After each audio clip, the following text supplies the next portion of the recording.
Hello. Hey guys. I don't know if anyone's in here yet.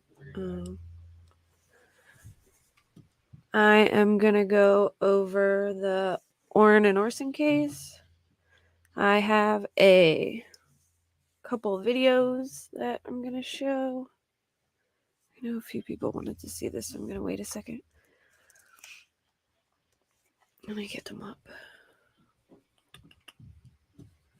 I'm not on camera because my kid's in Disney right now and I don't have to do anything.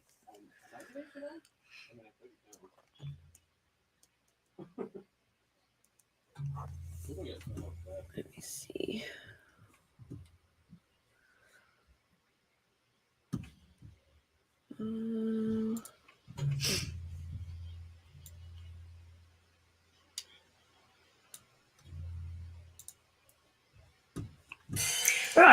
Oops. Move to a new window.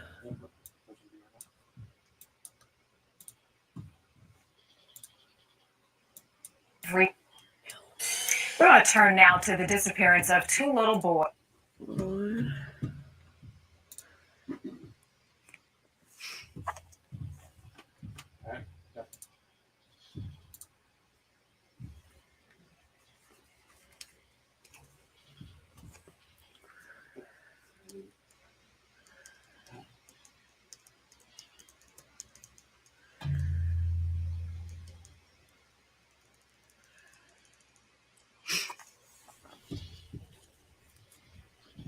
Alright, so here is a video, a little rundown of what happened.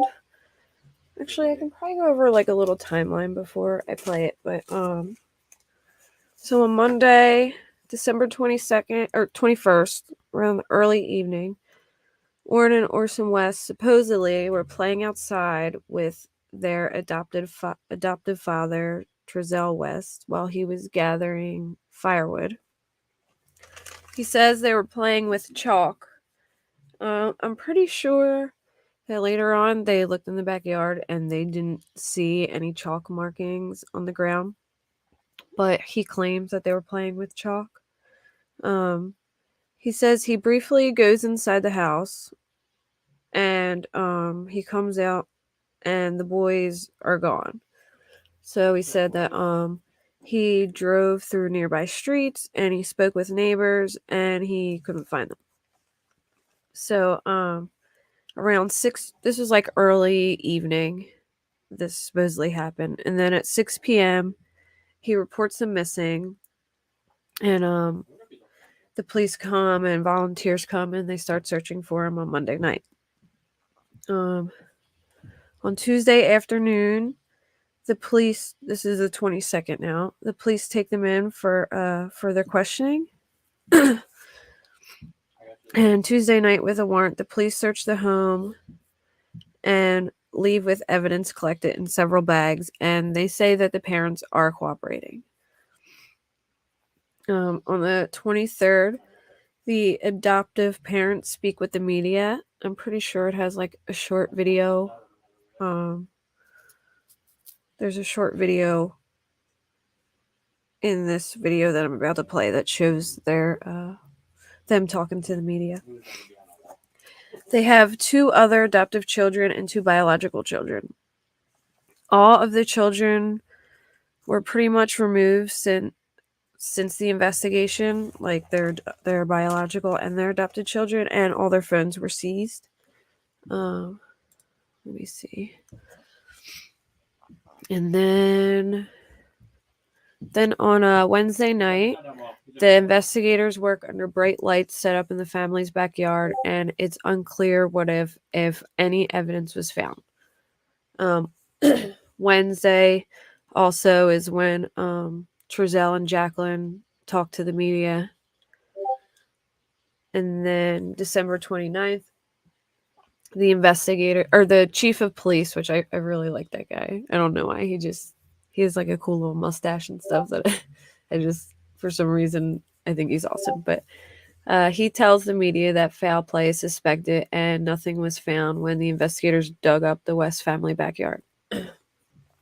Then on January 2nd, the extended family of the missing boys issue a statement expressing their hopes for the boys' safe return and that they are cooperating with authorities and they have involved a team of private investigators.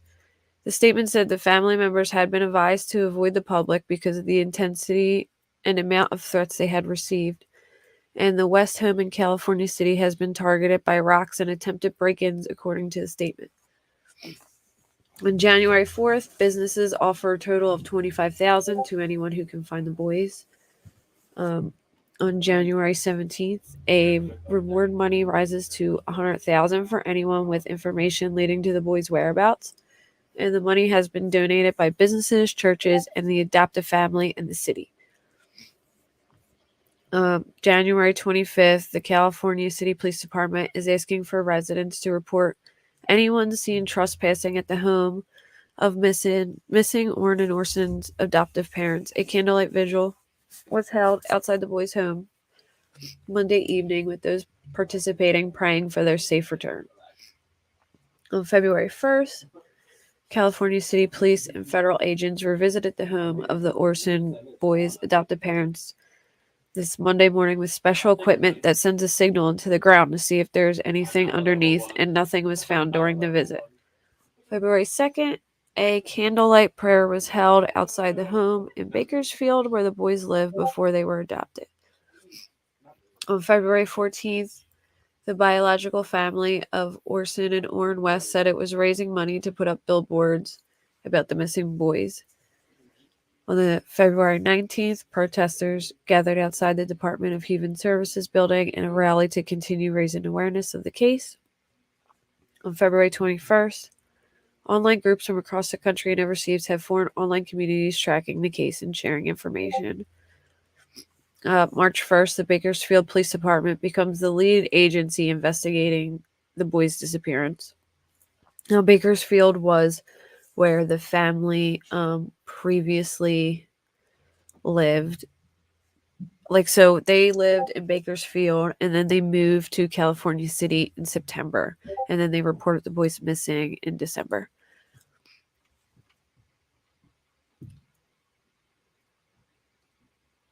I don't know if their case passed. Yeah, you can post. I don't know if the link will work. I don't know how that. What audio are you talking about, Ripstacks? Like I have live stream. Are you talking about the Orrin and Orson case?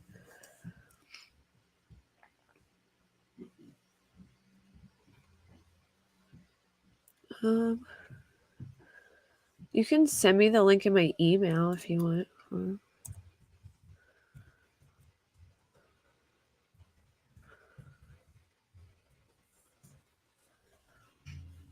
Here's my email.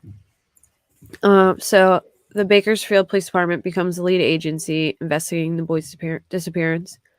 On March 3rd, Bakersfield Police Chief Greg Terry discusses the case with 17 News. On March 6th, the Bakersfield Police and personnel from other agencies searched a field in the area of Cottonwood and East Patio Roads in connection with the investigation. The boys were not found, and the police said they could not say what led them to the field because they need to preserve the integrity of the investigation. On March 8th, speculation about what happened to the boys has resulted in online arguments and finger pointing and the arrest of a man on a misdemeanor warrants after he had a confrontation with a neighbor. I don't know if that was a family member or what, because I didn't see that. March 9th, a group that follows cases involving child victims has paid for 2 billboards. March 15th, the Bakersfield Police Department confirmed that it served a search warrant March 12th at the home of Orrin and West's adoptive grandmother as part of the investigation into their disappearance. Yeah, I heard a lot about the grandmother, and I thought I remember hearing that that there was like a car buried in her backyard. I don't know if that was just rumors or what, but I remember hearing that there was like some kind of like SUV like buried in her backyard and they were trying to get it up. March 19th, the reward goes up to $125,000. March 28th, Wanda West, the adoptive grandmom of Orrin and Orson West, released a statement asking the community to continue searching for her grandsons. She writes about losing Orrin and Orson, but also her 4 grandsons when Child Protective Services took them into protective custody. West pleads with the community to continue to search for them. She wrote, "Someone knows exactly where Orrin and Orson are and what happened in December. Come forward. God and our family has already forgiven you, and you will be free from the guilt and burden I know you are carrying." This is kind of ironic. "These babies who are loved and have an entire future waiting for them to explore. Release them and yourself from this. All we want is our boys back." On March 29th, the mayor of Bakersfield released a video message discussing the investigation to find Orrin and Orson West. April 21st, the boys have been missing for months. The Bakersfield Police Department has not reported any new developments, but they say they have not given up on the search. June 1st, BPD releases new information on the case. 44 search warrants have been served, 83 people interviewed, and 170 items seized in the investigation in the disappearance of the 2 California City toddlers, Bakersfield police said on Tuesday.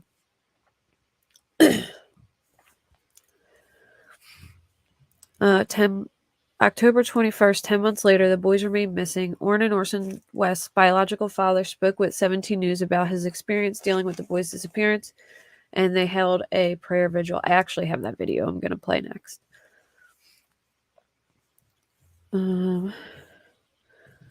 March 2nd, although there are no bodies found... Oh, here we go. Hold on. March 1st, Trezell and Jacqueline West were indicted and charged with second-degree murder. They were arrested around 7 p.m. in western Kern County. And March 2nd, although there are no... Cynthia Zimmer held a press conference discussing the indictments and updates on the case. She basically didn't say anything, but I understand. They sent the case to a grand jury, which... Hey, Colleen. Hey, Pecan Pie. Okay, I will check my email in 1 second while I'm playing the video. Rip Stacks. So they did a press conference yesterday. I don't know if everyone's seen that. I can find it and play the video if people want to watch it. But basically they didn't really say much. They said that they sent the case to a grand jury, and I'm pretty sure they did this because they had some witnesses they wanted to protect and keep quiet about. And sending a case to a grand jury is really it's secretive. The people don't know that they're being investigated. Well, they think they obviously knew they were being investigated, but they didn't know that it was going on. And they basically go in front of a jury, and instead of having a preliminary hearing, hey Thumb Thug, instead of having a preliminary hearing, they have a grand jury, and it's very quiet and private. The witnesses are kept secret, and basically they give all their evidence. No lawyers are present, and then the grand jury will indict it and send it to trial. And I believe, well, they said in the news conference that they had direct evidence, and direct evidence is usually like a witness. So I think they have witnesses. And also, when you read, I'm going to read the indictment so you'll see some of the things they say. I don't want to get too into it now, but you'll see when I play it. But so they said, although there are no bodies found, she said there was enough direct and circumstantial evidence to convince a grand jury that the boys were murdered. She also said the investigation revealed the boys had been murdered 3 months prior to being reported missing. So basically, they believe they were killed in Bakersfield, which is where they lived before Cal City. So they moved to Cal City in September. And they lived in Bakersfield before that, but they didn't report them missing until December 21st. So, but I'm gonna play this video real quick. This video is, it's Orrin and Orson's biological father talking, and then they show the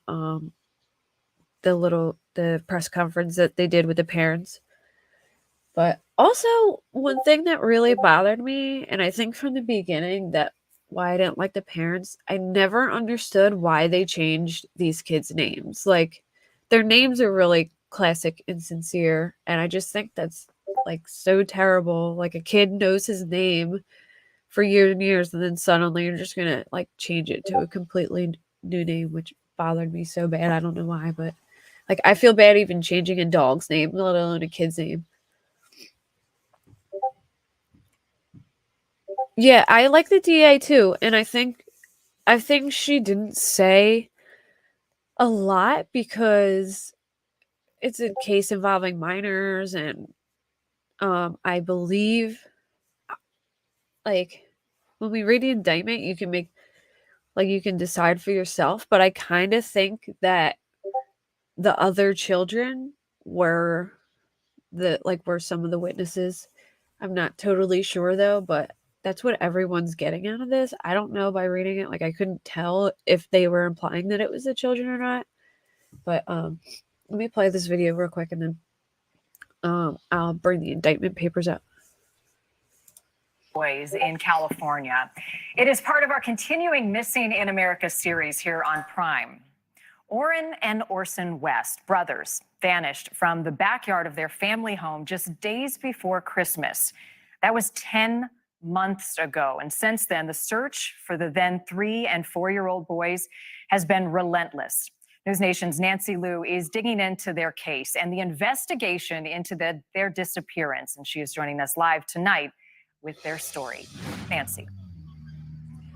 Marnie, a prayer gathering is underway right now here in Bakersfield because today marks exactly 10 months since Orrin and Orson West were reported missing. But even before, these young boys, these toddlers, they had gone through a lot of change in their lives, much of it in foster care. Their most recent stop was allegedly at a home in California City.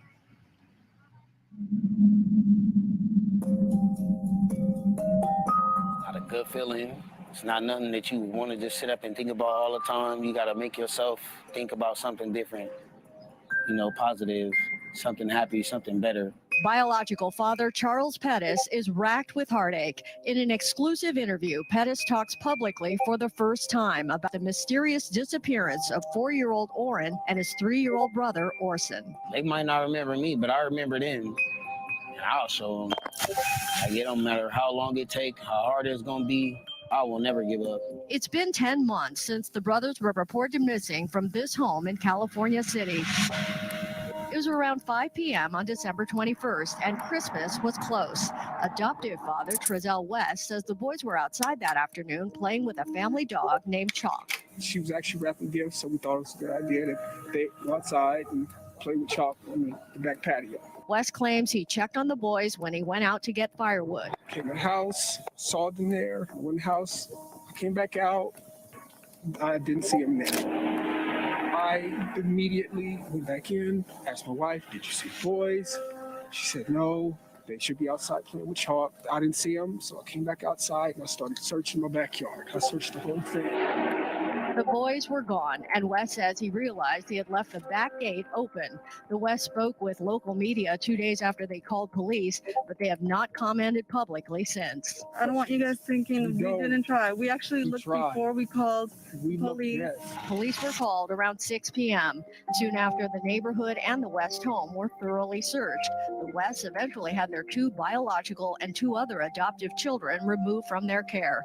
And in March, Bakersfield police took over the investigation due to more resources and family ties on both sides. It's a puzzle, and there are key pieces that are missing, and we are using every legal means to figure out what happened and get the facts and circumstances behind what occurred.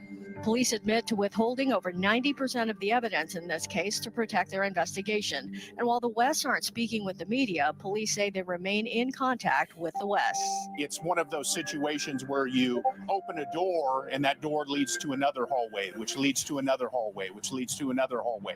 So we haven't reached the end of our journey yet. The boys were born as Sincere and Classic. Their biological parents lost custody in 2018 due to a suspect leg injury, which relatives insist was not inflicted. They took my family. They took my life away from me. My kids is my life. That's my family. Biological cousin Rosanna Wills is among the loved ones convinced the boys were never in Cal City. The Wests had moved into the home in September and reported the boys missing just 3 months later. Something happened. Something happened. The Wests have moved away, but are said to return periodically to check on the home. They have not attended any of the prayer gatherings or recent searches. But we're the only ones out here, including the supporters, who are pushing for the boys. We haven't heard nothing from their side of the family, the adoptive family. There is a hefty reward in the case, and it's hoped more national awareness will bring the boys home. So many other kids have coverage, but these two boys didn't from day one. I don't feel like they're deceased. I feel like somebody have them, and it might not be in California, but I don't know.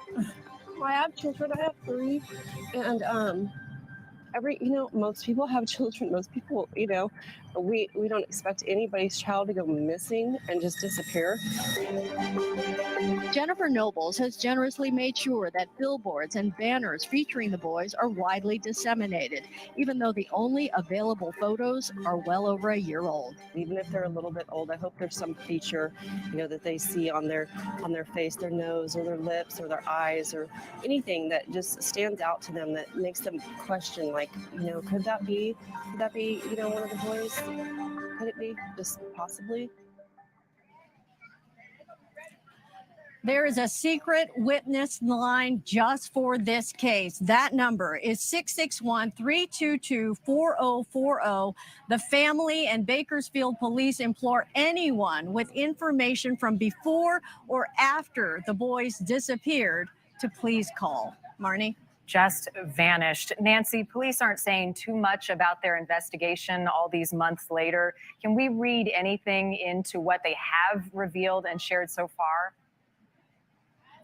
Well, there is a clear indication. The switch from Cal City Police to Bakersfield Police indicates that the heart of the case is here. Cal City is 70 miles away. Did something happen here in Bakersfield before that family moved to Cal City? We were out there yesterday. We talked with a neighbor who said he never saw those boys in Cal City. He also never heard children playing in that backyard. You would hear children squealing or laughing or talking to each other. He said he heard none of that. So much heartbreak for this family and for the friends who you interviewed. We've covered a lot of missing persons cases, generally adults. When a child goes missing. I'm pausing this real quick. Oh yeah, I have many questions for CPS of Bakersfield too. Honestly, I think the mom, because I'm nosy and I was looking at her stuff, and I I don't know exactly what happened, but all her kids are in extracurricular activities. Like Orrin and Orson West, she's got millions of videos of them. They were well fed, you know what I mean? I don't know exactly what happened, but I'm gonna open the court stream. I wanna get into that. So let me see if I can get this, and then I don't think the rest of the video really has anything important. Give me 1 second.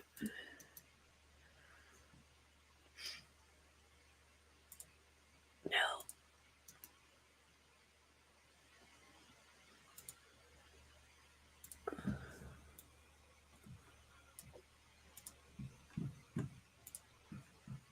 All right, let me see if I can get in this.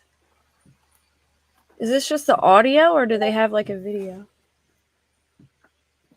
I can't hear anything. Actually, I did not see this one yesterday. It's kind of quiet. No, just tell me, Mr. Navarez, what is it that you're doing on this one?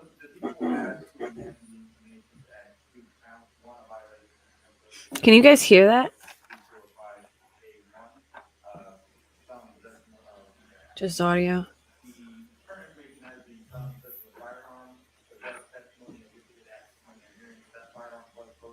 It's super quiet for me, so I don't know. Let me know how it sounds on your guys' end.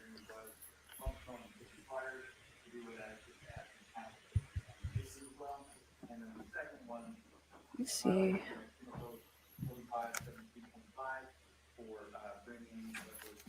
Let's see, a volume back.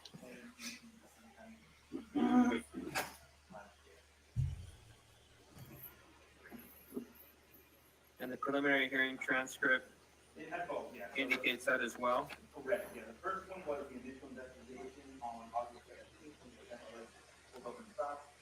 The second one was testified. Well, I think their case was like super early. Maybe we can see if we can find what's it called? Like a specific audio of it. I don't think it's that one because they didn't have a preliminary hearing. They had like a grand jury. Let me see. Missing. It is. Let me close this. All right, I'm gonna pull up the indictment real quick.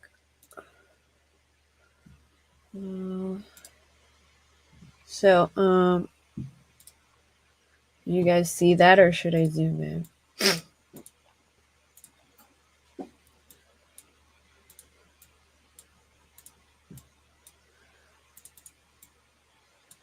So, count 1, Penal Code Section 187, murder on or about September 1st, 2020 through September 30th, 2020.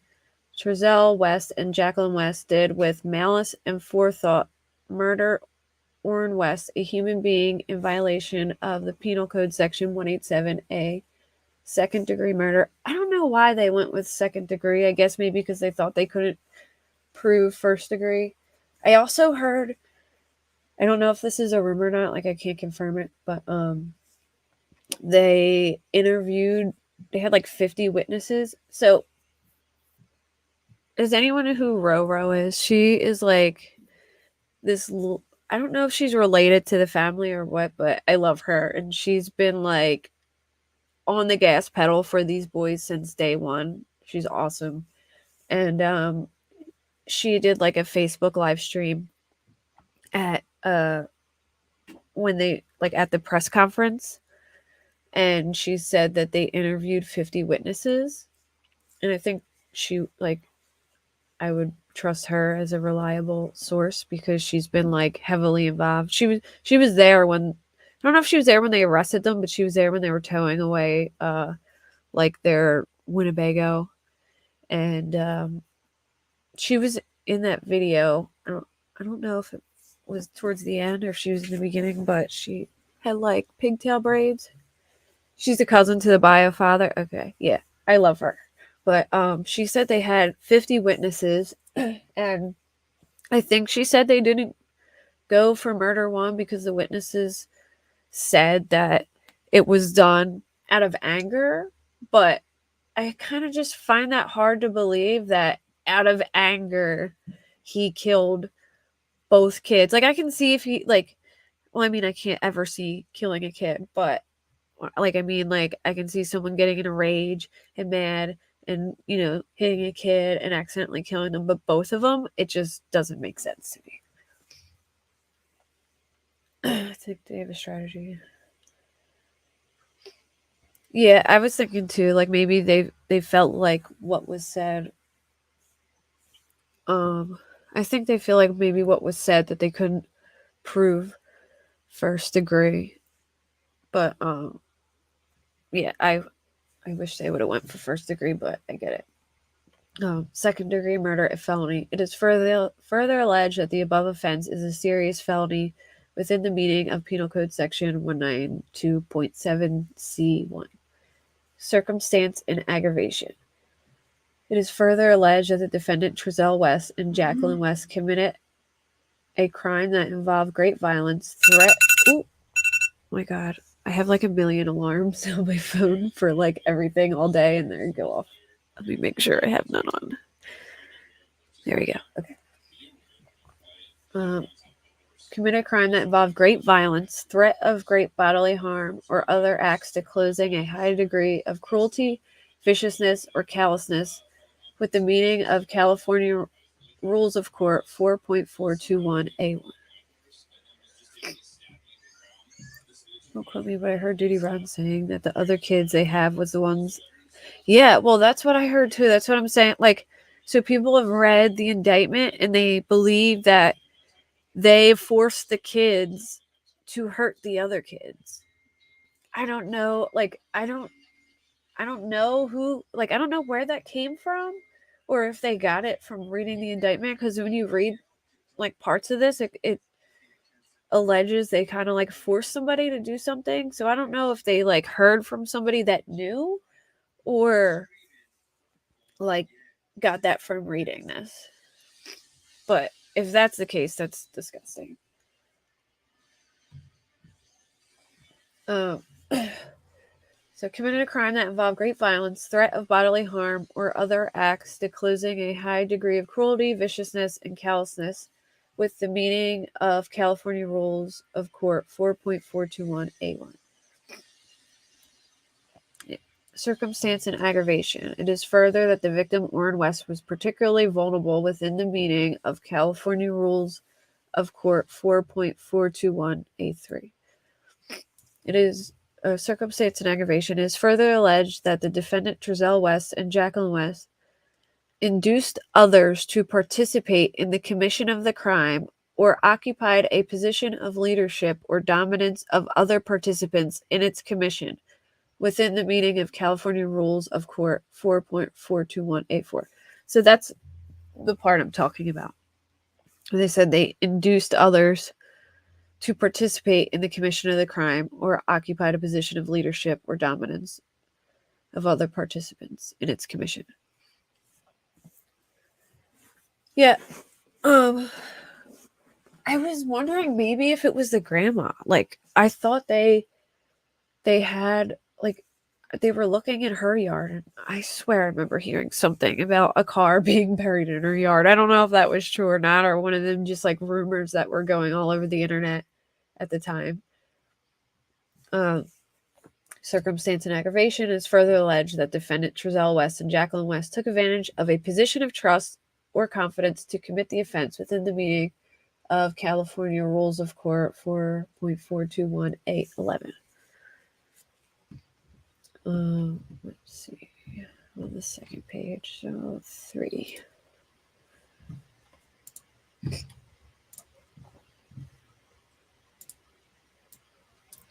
So I think this is basically the same charges, but with Orson's name now. The second degree felony, circumstance and aggravation,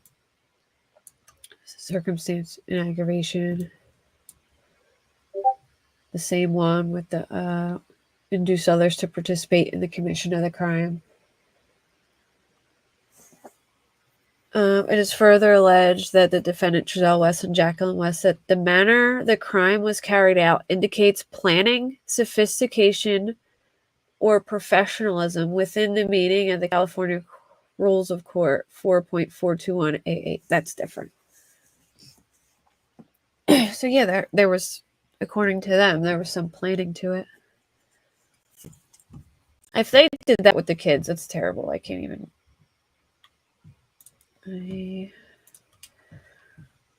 One, two, three. This is the next one.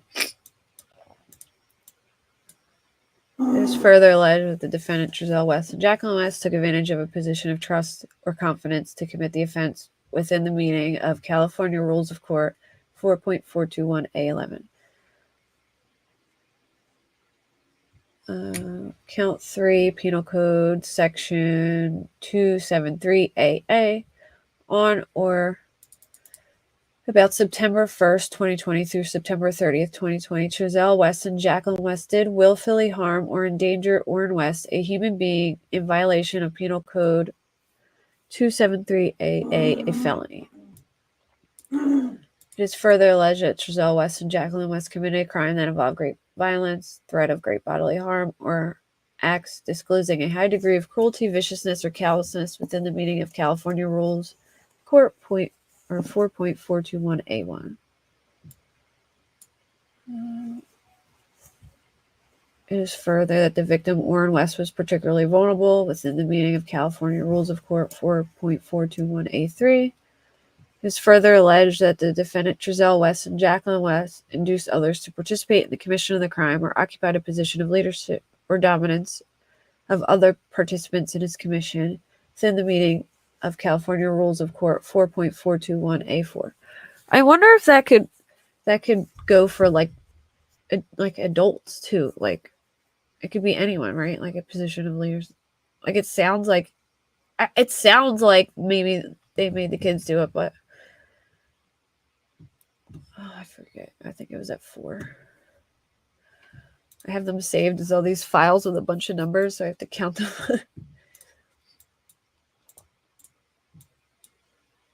Oh, here we go. This is why. There we go.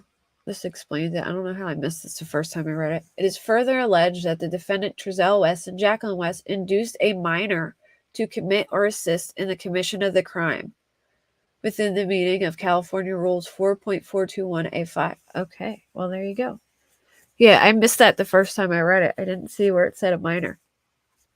So they did get the kids to take part in it. Oh, that's terrible. Well, that's disgusting. It is further alleged that the defendant Trezell West and Jacqueline West threatened witnesses, unlawfully prevented or dissuaded witnesses from testifying, suborned perjury, or in any way illegal interfered with the judicial process within the meaning of California Rules of Court 4.421A6. So they threatened the kids? Or just threatened maybe the grandma or something? If the grandma's involved, I swear, because she put out that whole statement that was like, you like whoever did this, you're going to have to live with yourself and all that. It is further alleged that the defendant Trezell West and Jacqueline West took advantage of a position of trust or confidence to commit the offense within the meaning of California Rules of Court 4.421A11. On or about September 1st, 2020 through September 30th, 2020, Trezell West and Jacqueline West did willfully harm or endanger Orson West, a human being, in violation of Penal Code Section 273A, a felony. It is further alleged that the defendant Trezell West and Jacqueline West committed a crime that involved great violence, that of great bodily harm, or other acts disclosing a high degree of cruelty, viciousness, callousness within the meaning of California Rules of Court. I'll check that out for a sec. And then let me pull up the last one. Here we go. It is further that the victim, Orson West, was particularly vulnerable within the meaning of the California Rules of Court 4.421A3. It is further alleged that the defendant, Trezell West and Jacqueline West, that the manner of crime was carried out indicates planning, sophistication, and professionalism within the meaning of California Rules of Court 4.421A8. Circumstance and aggravation is further alleged that the defendant, Trezell West and Jacqueline West, took advantage of a position of trust or confidence to commit the offense within the meaning of California Rules of Court 4.421A11. In on or about December 21st, 2020, Trezell West and Jacqueline West did falsely report an emergency in violation of Penal Code Section 148.3, a misdemeanor. Yeah, I totally agree, Pecan Pie. That's disgusting that they would do that. It's just horrible that anyone could, ever do that. It's terrible. Having a kid, So, I also found the video. So, Trezell West, I think this is going to play a big part in his conviction, because he told the police that he left the house and he knocked on all the neighbors' doors and searched around, and then he said that he drove around, but when he drives, I'm pretty sure he goes, so the kids would have left out of the backyard, which was like a gate out of the backyard, and I'm pretty sure where he drives, he goes the complete other way of where the kids would have left. I have to rewatch it, but I got the video so we can watch it. But basically, it shows him. It's really grainy, but it shows him on in Kern. So is that in Bakersfield? Kern County's in Bakersfield, right? Yeah. I mean, I hope they find him. But and I also got pictures of the Winnebago, because I was watching Rose Robo stream, and I got it. Oh, here's their arrest. Give me a second.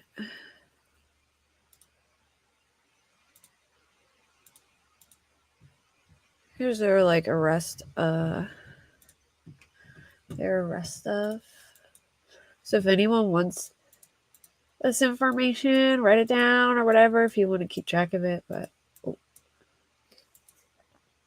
this is inmate number. All right, a little cut off. But... and then let me get the other one. I guess they're being tried together because I think they're yeah, Cal City. If they hid the bodies in Cal City, it's like total desert. Like that would be hard to there's so many places they could be. And then here I got Jacqueline's too.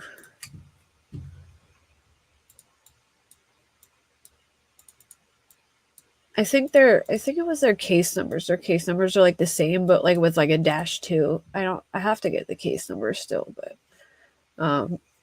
this is her arrest record. And then so I don't know where they were going, but they were living in like a camper van now. And when they were arrested, they were in this. Kind of made me laugh because it reminds me of Michael Long's Winnebago. And this is when they were actually, like right after getting arrested, they were towing it. So there's tons of mines and a huge gnarly canyon. I've always thought how easy it would be for them to just dump them right over the side. Yeah, probably. But you would think, yeah, doesn't it remind you of Michael Long? It's like, I seen Winnebago on the back of it and I just started cracking up. Like the word Winnebago just made me laugh because it reminded me of him.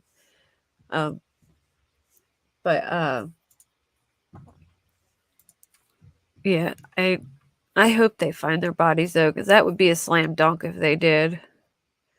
They probably like burn them or something. What did I want to show? I forget. Oh, here we go. The camera footage. I lost my train of thought for a second.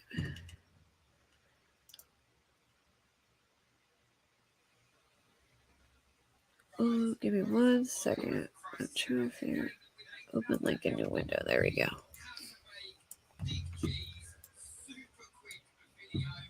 Finding the right foster family. Tell me what all has been done to find the children. Next to the deepening mystery of two little boys who vanished from their own backyard in a small California town. Take a look at this video. You can see an adult holding the door open while 4 children go into the van.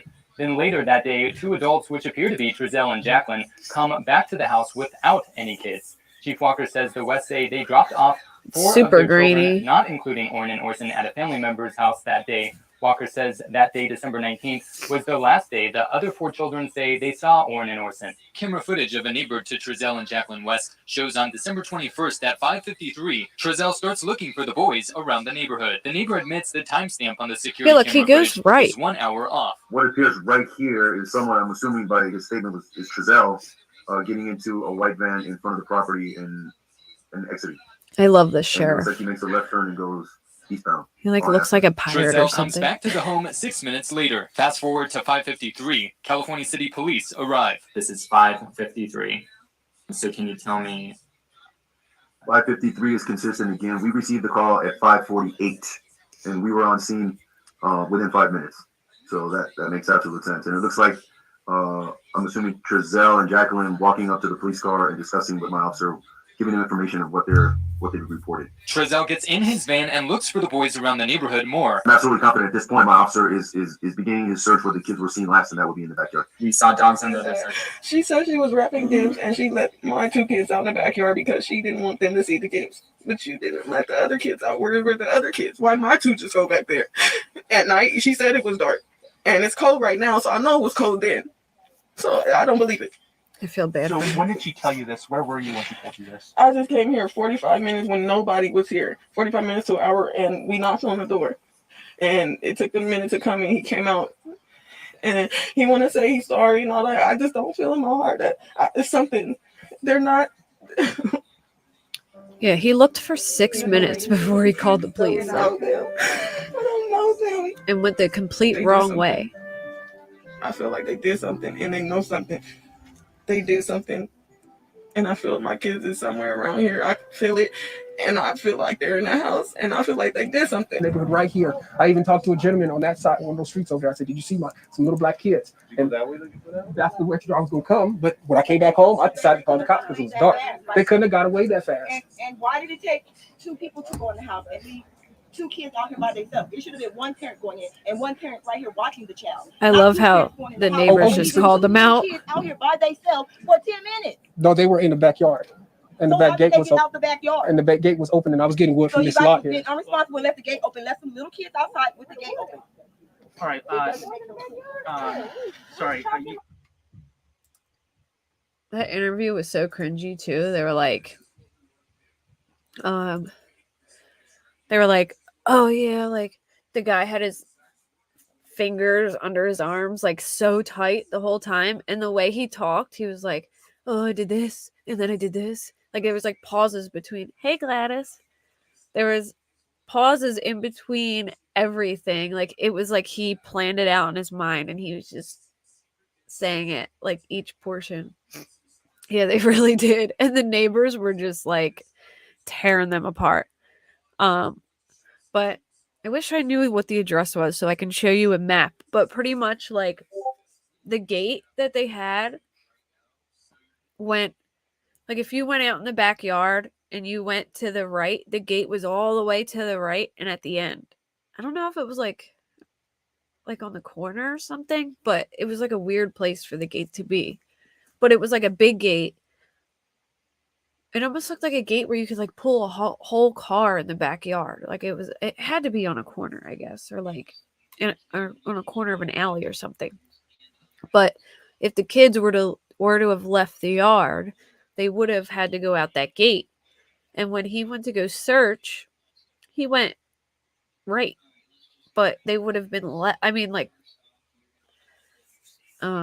you would like automatically you would think like he would have went left instead of right. So it just doesn't make sense. And then he searched for 6 minutes. Like he had no sense of urgency in the video. I think the video is a little longer. It didn't show like the entire thing, but like he walks out all slow, gets in a car, goes the opposite way, and then comes back 6 minutes later, like, and then they report it. He didn't go knock on any neighbors' doors like he said he did. None of that. But that bothered me. There's some I know this is just for Orrin and Orson, but there's some new Murphy documents too that came out.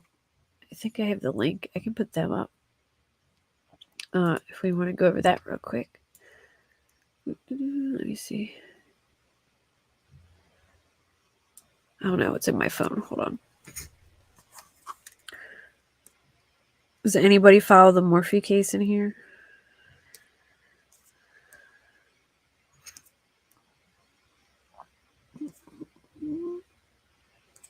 Oh, you know what? Actually, before that, I'll see if I can get the stream of the DA real quick.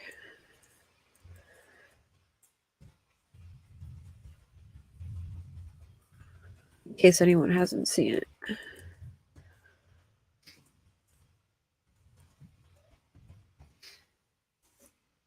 There we go.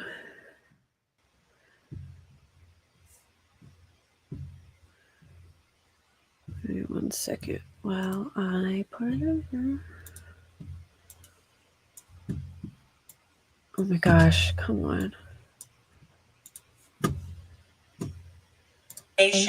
About Orrin and Orson West, the two young boys who were reported missing from California City 14 months ago. On December 21st of 2020, Orrin was 4 years old, and Orson was 3 years old. Their adoptive parents in California City, Trezell West and Jacqueline West, reported to the California City Police Department that the boys had disappeared from their backyard. The California City Police Department began a search for the boys in the area around their home. After a period of time, the FBI joined in the search, as did the California Highway Patrol and search and rescue from the Kern County Sheriff's Department. The community also came out to assist in looking for the boys, but to no avail. They were not located. 1 week later, crucial information came to light that necessitated the involvement of the Bakersfield Police Department and the Kern County District Attorney's Office. Law enforcement worked diligently, hundreds of hours in the next 12 months, looking for the boys. This morning, I'm saddened to announce that the investigation has revealed that Orrin and Orson West are deceased. The investigation has also revealed that they died 3 months before their adoptive parents reported them missing. However, I am pleased to announce that this week, the Kern County Grand Jury indicted Trezell and Jacqueline West, the adopted parents, for the murder of Orrin and Orson West. The indictment charges 5 counts. The first count is murder. Charges them both with murder, with the victim being Orrin West. The second count charges murder, with the victim being Orson West. The third count charges felony child abuse against the person of Orrin West. The fourth count charges child abuse against the person of Orson West. And the fifth count charges false report of an emergency. Naturally, the first 2 counts carry the most time in state prison, murder. It is charged as murder in the second degree. That carries 15 years to life, but with 2 victims, the potential penalty or the maximum possible penalty, if convicted, is 30 years to life for each defendant, Trezell and Jacqueline West. Now, the grand jury indictment is a formal charging document, and we followed a process in charging them before the grand jury, and that was the district attorney requested that the grand jury convene to hear evidence regarding an indictment that we presented them. The district attorney's office then presented information to the grand jury, and the grand jury found there was sufficient evidence to hold Trezell and Jacqueline West responsible for these murders, and they returned what was called a true bill. So oftentimes we call it they were indicted, but what they did is returned a true bill on the indictment. Department 1 Superior Court judge issued warrants for the arrest of the defendants, and they were arrested last night at about 7 p.m. in Kern County. They are currently in the Kern County Jail waiting for an arraignment on the indictment, which will be tomorrow. There will be no preliminary hearing in this case because an indictment is a substitute for a preliminary hearing. In this case, will proceed directly to trial. The announcement of an indictment in this case probably raises a lot of questions. Sorry, guys. Questions about the facts of the case and what you and the public would like to know. I'm not permitted to go over the facts of the case in this case, but there is something that I'd like to discuss because the facts of the case are to be what we produce in the jury trial. because we want both the prosecution and the defense to have a fair trial in this case. However, one of the questions that I'm sure you'd like to know is, have the bodies of Orrin and Orson been found? And the answer to that is no, they have not been found. However, I would like to emphasize that the fact that law enforcement have not found their bodies does not preclude a murder prosecution. As a matter of fact, there have been many hundreds of what we call no-body homicides prosecuted across the United States successfully, and even no-body homicides have resulted in murder convictions in Kern County. I'd like to introduce the people who are standing here with me today, who have been crucial in bringing this case forward. Eric Smith is the person to my right here. Eric Smith is the supervisor of the homicide unit at the DA's office. Next to him is Brian Estep, also a homicide prosecutor in the DA's office. And these two gentlemen are the people from my office who presented the evidence to the grand jury. And this grand jury hearing began 3 months ago in December of 2021. Mr. Smith, would you like to come say a few words? On behalf of myself and, of course, Deputy District Attorney Brian Estep, I would like to thank the allied agencies who worked tirelessly throughout this investigation. That includes also the Kern Regional Crime Lab and also the DA investigators in this case. Kern County law enforcement worked together at first in an attempt to locate Orrin and Orson West. And as that continued, it turned into the investigation into the disappearance and ultimately the homicide of the two boys. The lead investigative agencies, Bakersfield Police Department, California City Police Department, they worked tirelessly throughout the course of this over a year since this occurred to follow up on leads and complete the investigation. Investigation that was continued even throughout the grand jury hearing. The indictment itself took approximately 3 months. Over 50 witnesses testified during the course of the indictment. Much of those witnesses' testimony was extremely emotional as it related to this case, but that's to be expected from a case that involves the murder of two innocent children. Thank you. Thank you, Mr. Smith. To my right, to my left, are two chiefs of the lead agencies in this case that did most of the work. Bakersfield Police Chief Greg Terry and California City Police Chief John Walker. Chief Terry, would you like to say a few words?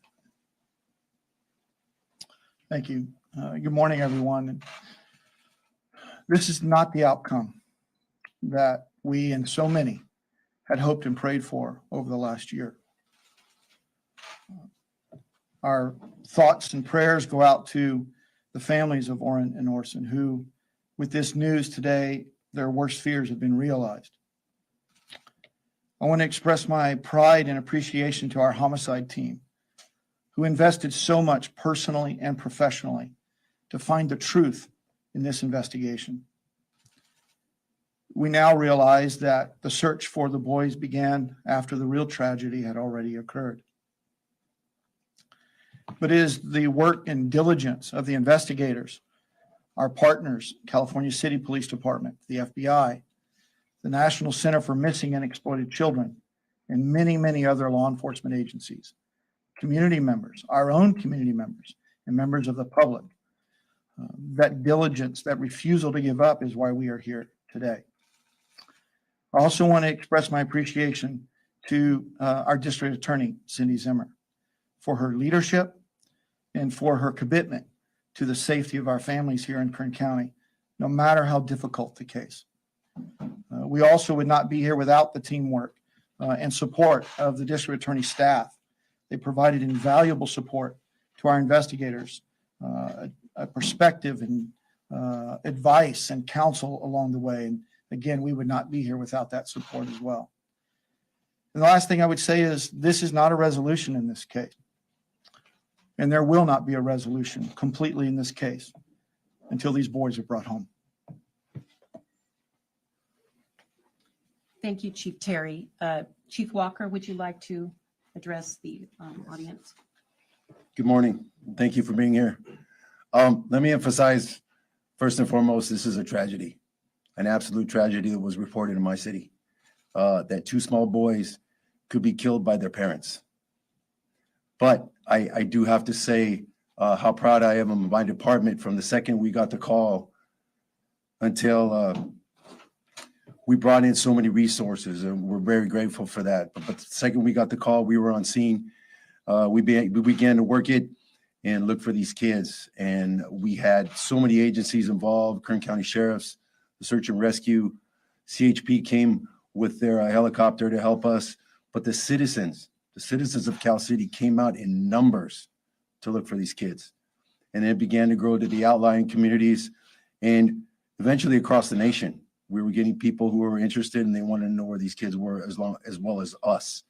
And then eventually Chief Terry and the Bakersfield PD came in to help us out, and they've been instrumental to make this happen. So I want to thank all those people again for helping us to try to come to some kind of resolution with this. But again, the bottom line is we have two small boys that we believe are no longer here that are dead, and that's terrible. But again, I want to thank the District Attorney, Cindy Zimmer, for being brave and diligent to push this forward and actually bring this case to the surface. So we will push forward. We haven't given up, and we'll continue to give them any kind of help that they would need in the future. Thank you.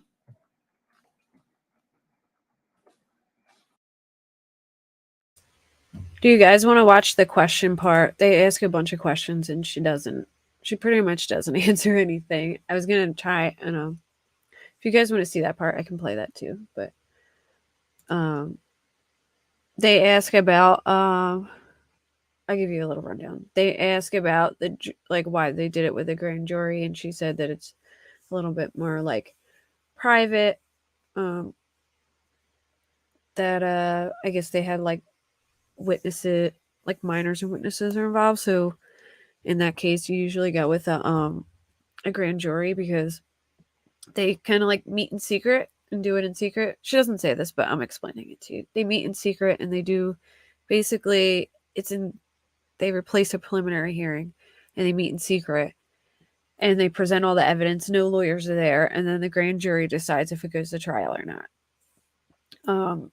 It's a better way to protect like witnesses so that nobody can do anything to them or know who they are, stuff like that.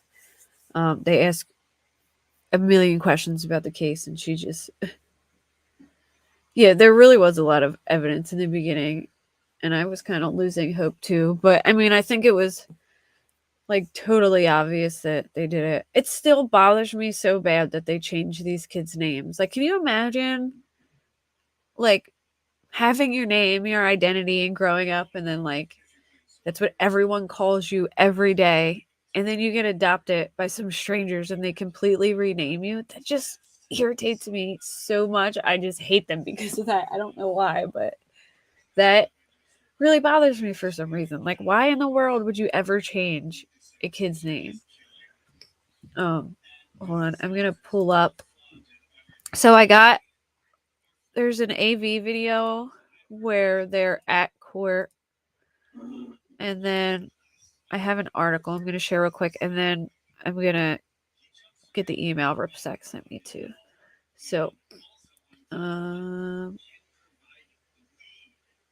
give me 1 second. No, I don't want it. How do I want it to a new window? Oh, there you go. So this is them in court. They plead not guilty.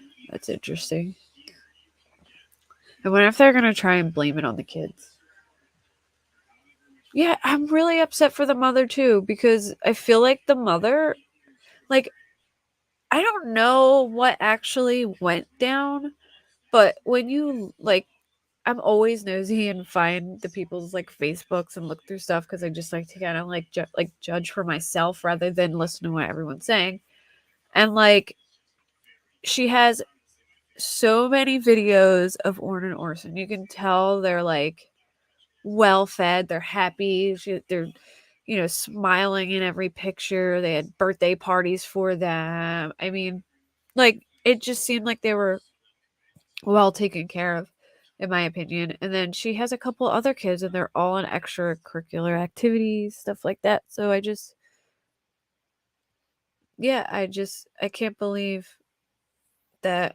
I don't know exactly. Like, I know something went down, like she was drinking or something while she was pregnant. I don't know to the extent of it. Like, I don't know if she was drinking like heavy liquor or like wine.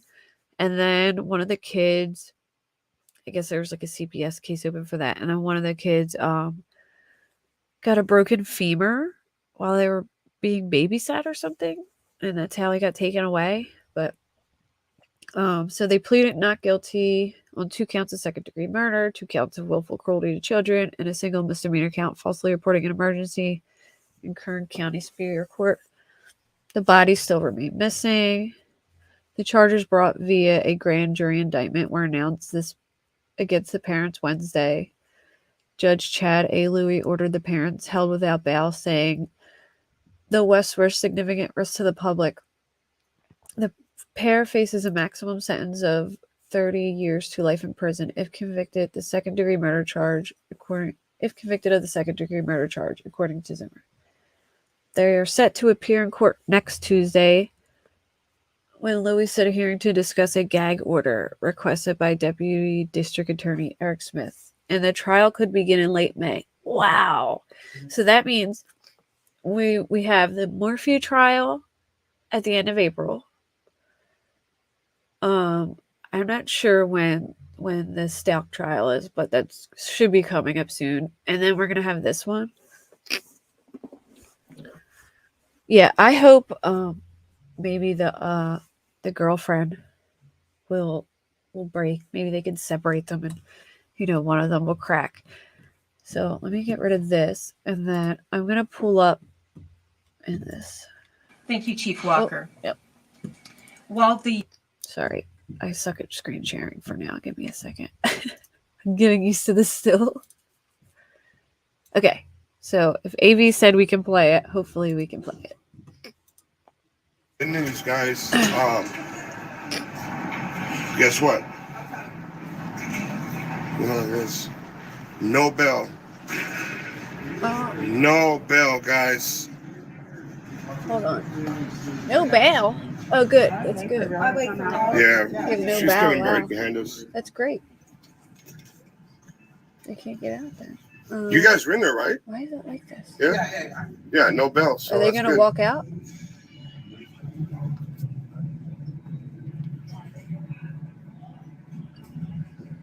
Yeah, I'm trying to see if they... Hold on, guys. Let me give you guys an update real quick. All right, so Yeah, I have followed the day bells. I actually did a video we got a chance already to see on the day the bells. dirt bags. Like And the a judge recap, did but I allow love the Daybell case. the But that's not press. coming until like next Somebody year. in there was live. I don't know if it was 23 or KGET 17, but somebody was live. But I'm going to go ahead and fill out the forms. I already spoke to the district attorney. What did he say? 23 or KG 17? See if we can find that. I don't even know. I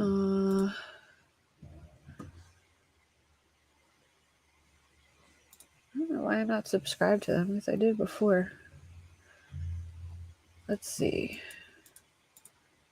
Nope. He wasn't in the quarter. That's his other one. Wait.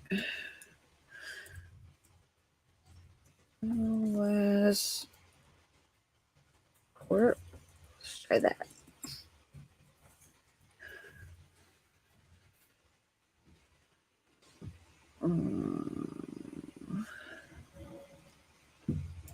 You say KG 17? I have no idea what that is, but let's see if we can find it. Yeah, no. Hold on. Let me try and see what he said again.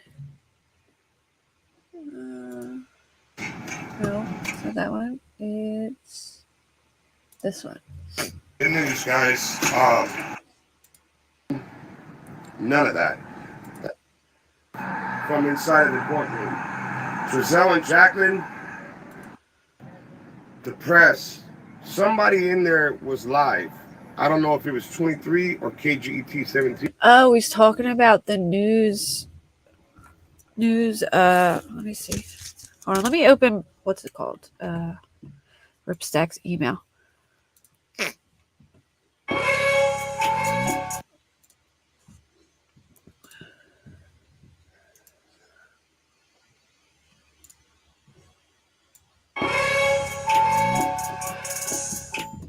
Oh, hold on. Let me speed it up a little bit.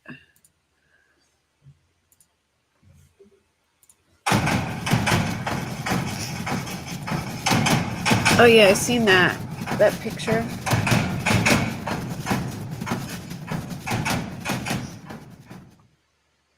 Oh,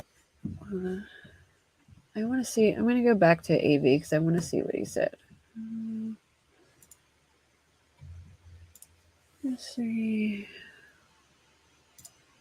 Good news, guys. Guess what? There's no.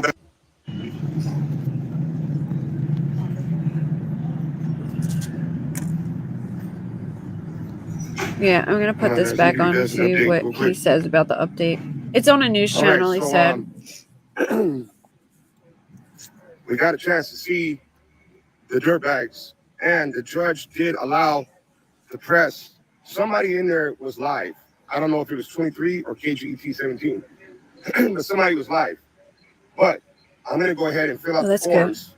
I already spoke to the district attorney. She told me, fill out the forms, and you'll be able to come in here with your cameras, and you can live stream the whole thing. So the next time you come to court, I'm surprised they're doing that because of all the kids, but that'll be. Trezell and Jacqueline, no bail at all. The judge said that they were a flight risk, and because of the circumstances of this case, he basically doesn't trust them to be out in the street. I wonder if they were trying to run in there. Trezell and Jacqueline, they wanted to. Winnebago. They don't want media, so they tried to put in place a gag order.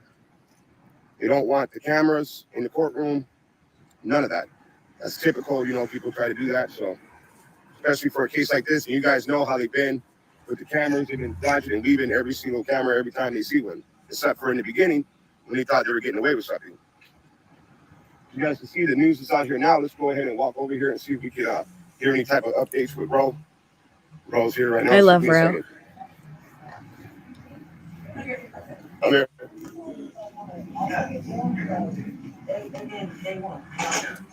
That woman has been on the gas pedal since day one. She's like awesome.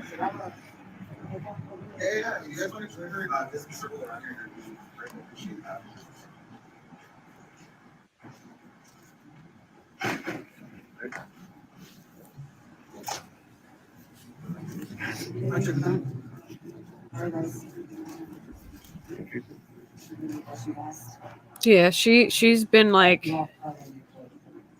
their number one pusher.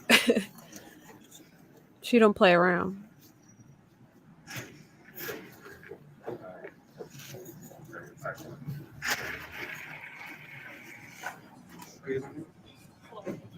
It's just really sad that people could do that to kids. Like, you guys can smash that thumbs up. Let everybody know that we're live, guys.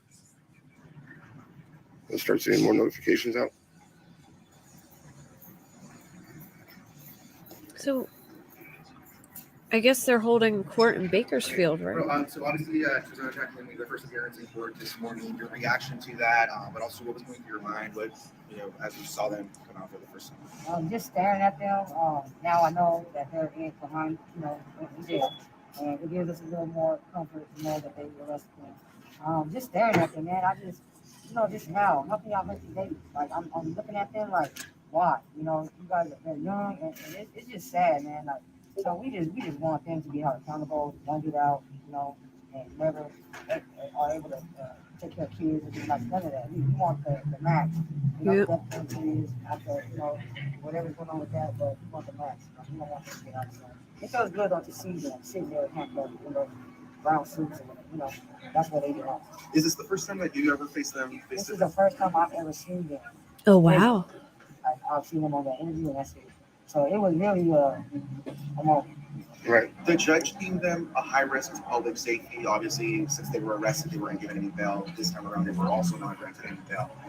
Talk to us about that. Why is that important for you, for your family, for the public? That's very important. I can't imagine. You don't want them to do something to themselves, to harm themselves. So we want to find a boy's body. That's what is going to give us hope. If something happens to them, we're not going to ever get hope. So we want to keep them as alive as possible because we need a body. We need hope.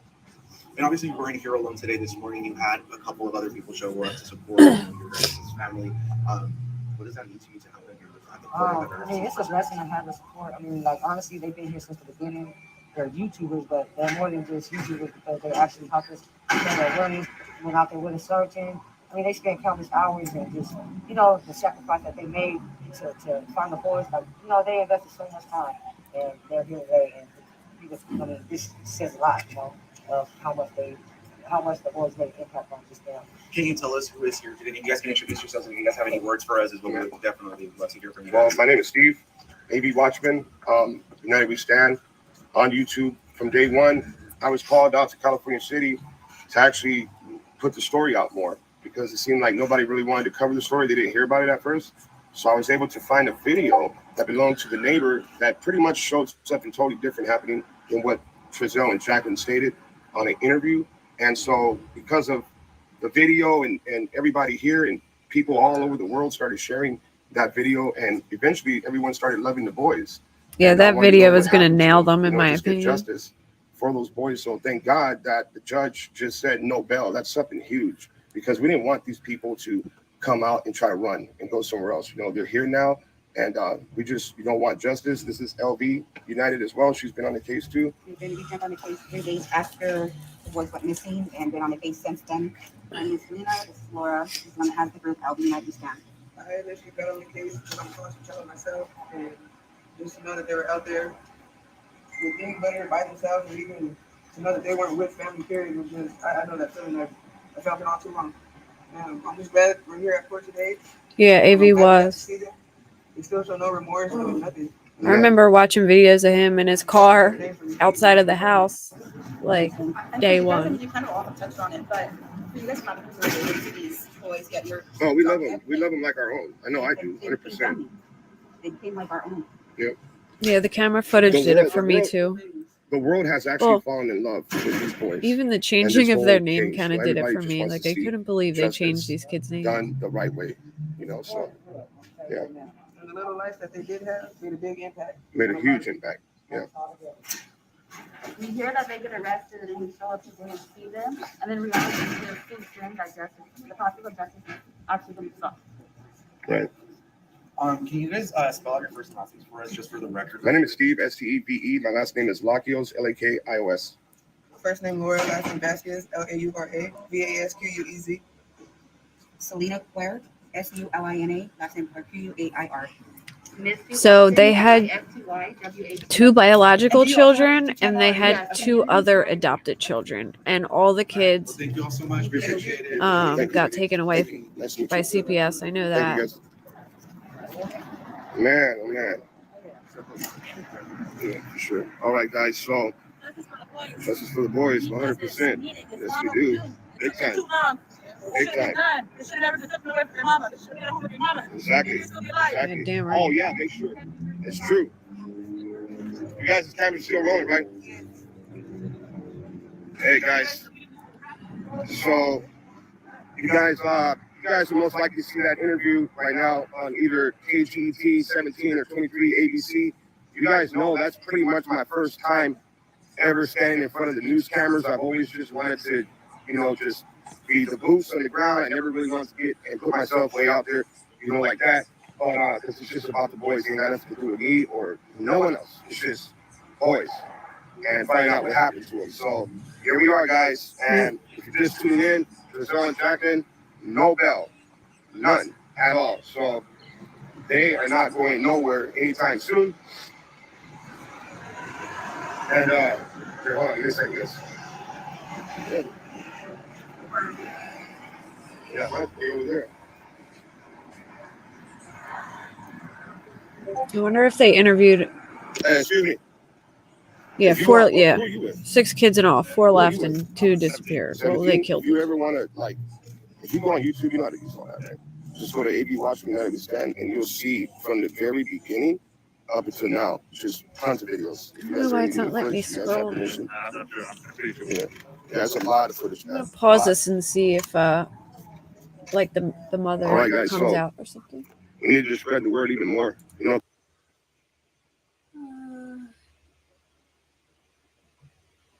Who are they interviewing? Let me see this.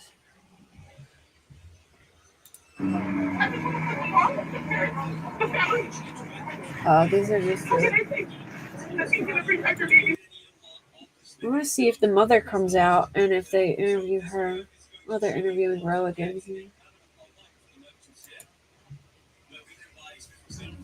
Honestly, we ain't cared about nobody. If they're not out there with us, we don't care what their opinions are. We don't care about that they so-called parties out with us. We don't fear nobody. We're out here getting justice, and we're going to get answers. And if asking where are the boys is a threat, then hey, where are the boys? And my last question is, do you find any fault with law enforcement, whether it's Cal City or Bakersfield Police, for not doing something much quicker or faster? There's a lot of back and forth between the two departments, the FBI as well. Do you think that law enforcement did the best? AB Watch Me.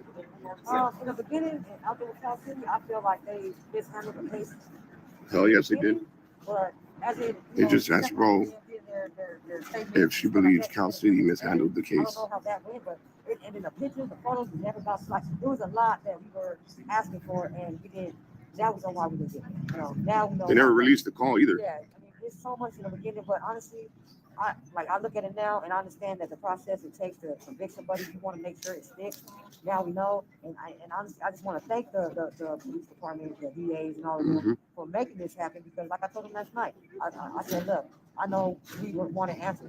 That's just what we want, but we understand that it don't happen overnight. So it's a learning process on our behalf too as well, and we just have to let them continue to do the investigation because obviously they were doing something. Obviously they're sitting up in there now, so we have to have faith in our law enforcement. I didn't have faith at first, but now it's like we're building that relationship where we have to have faith in each other. They have to have faith in the community. We have to have faith in me. So it's gonna be a work in progress. I just like to talk about it.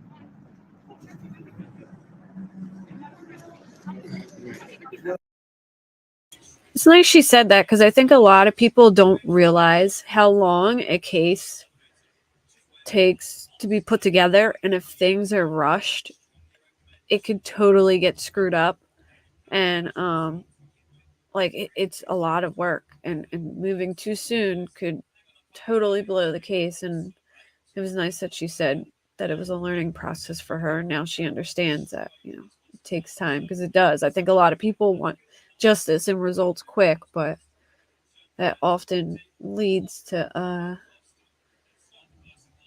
people getting off. Let me see. Did they interview him here? I just went finishing my Boy Jones Jr. Floyd Mayweather. Okay. So you got a card or? I'm gonna shoot you my number right now. Okay. What's your number? It's 661-349-60. Hold on. Hold up. 60. Hold up. Okay.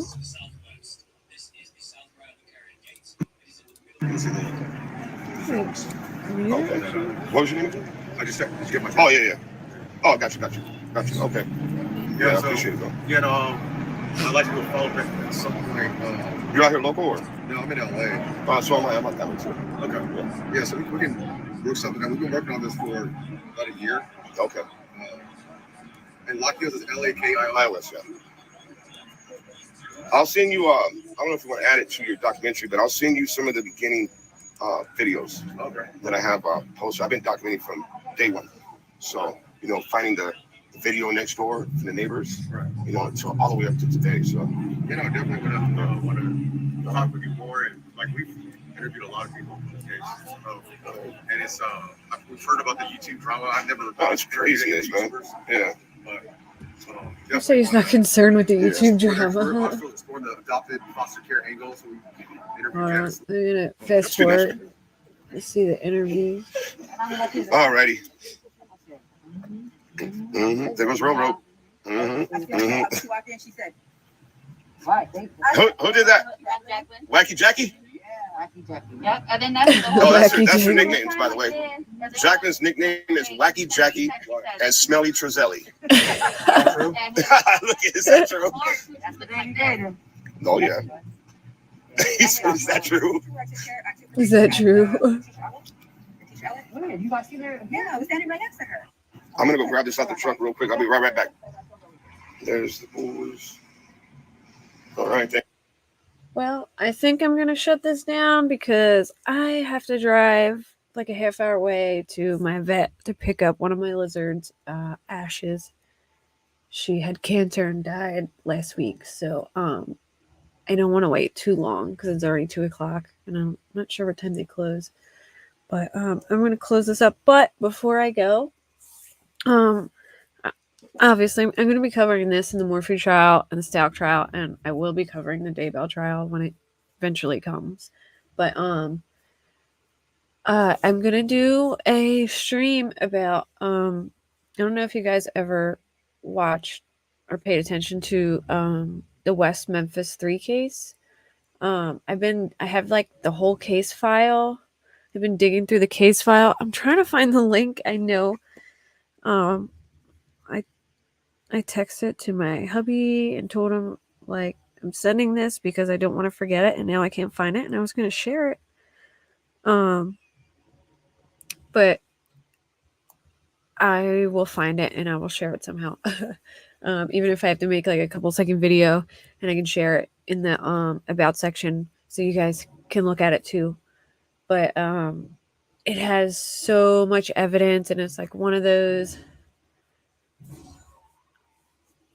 Oh, thanks, Paranorma. But it's one of those cases where you don't like it could go either way, and they just not I wouldn't say recently, but there was some discovery of like new evidence that could exonerate the people who they're out of jail now. They got out on an Alford plea, which is basically admitting that you're guilty but maintaining your innocence. You remember? I'm that old.